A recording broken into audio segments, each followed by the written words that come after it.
বিশ্ব রাজনীতিতে আবারও আগ্রাসী ভূমিকায় যুক্তরাষ্ট্রের প্রেসিডেন্ট ডোনাল্ড ট্রাম্প। এক দেশের পর আরেক দেশকে লক্ষ্য করে হুমকি, সরকার পতনের ইঙ্গিত আর সামরিক অভিযানের ভাষা ল্যাটিন আমেরিকায় নতুন করে উত্তেজনা তৈরি করছে তার বক্তব্য। ভেনেজুয়েলার পর এবার ট্রাম্পের নিশানায় কলম্বিয়া ও কিউবা। ভেনেজুয়েলায় সামরিক অভিযানে প্রেসিডেন্ট নিকোলাস মাদুরোকে সস্ত্রীক আটক করে নিউ ইয়র্কে নিয়ে যাওয়ার রেশ কাটতে না কাটতেই এবার কলম্বিয়া ও কিউবার প্রতি হুমকি দিয়েছেন ট্রাম্প। কলম্বিয়ার সরকার পতনের সতর্কবার্তা দিয়েছেন তিনি এবং কিউবাও পতনের মুখে রয়েছে বলে মন্তব্য করেছেন।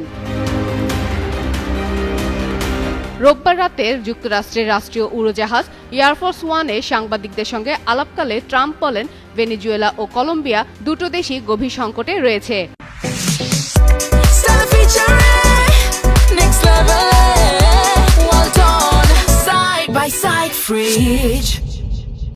কলম্বিয়ার প্রেসিডেন্ট গুস্তাভো পেট্রোকে ইঙ্গিত করে ট্রাম্প বলেন, সেখানে একজন অসুস্থ ব্যক্তি দেশ চালাচ্ছেন, যিনি মাদক তৈরি করে যুক্তরাষ্ট্রে বিক্রি করতে পছন্দ করেন। ট্রাম্পের ভাষায়, পেট্রো বেশি দিন ক্ষমতায় থাকতে পারবেন না।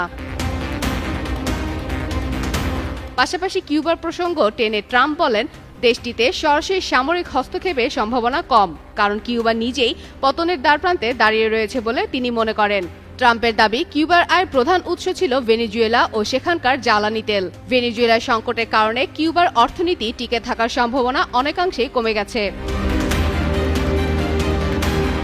এর আগে গত শনিবার রাজধানী কারাকাস সহ ভেনেজুয়েলার বিভিন্ন স্থানে বড় পরিসরে হামলা চালায় মার্কিন বিশেষ সেনাবাহিনী। ডেল্টা ফোর্স সহ মার্কিন এলিট সেনারা প্রেসিডেন্ট নিকোলাস মাদুরোকে নিরাপদ আবাসস্থল থেকে স্ত্রীসহ আটক করেন। প্রায় 2100 মাইল নৌ ও আকাশপথ পাড়ি দিয়ে মাদুরো দম্পতিকে নিউ ইয়র্কে নিয়ে আসা হয়। মাদক সংক্রান্ত অভিযোগে তাদের বিরুদ্ধে যুক্তরাষ্ট্রের আদালতে বিচার শুরুর ঘোষণা দিয়েছে ট্রাম্প প্রশাসন। ফাতেমা ফাতেহজান, যুগান্তর নিউজ। নিত্য নতুন নিউজ আপডেট পেতে লাইক, কমেন্টে এবং শেয়ার করে রোজ খবরের সাথেই থাকুন।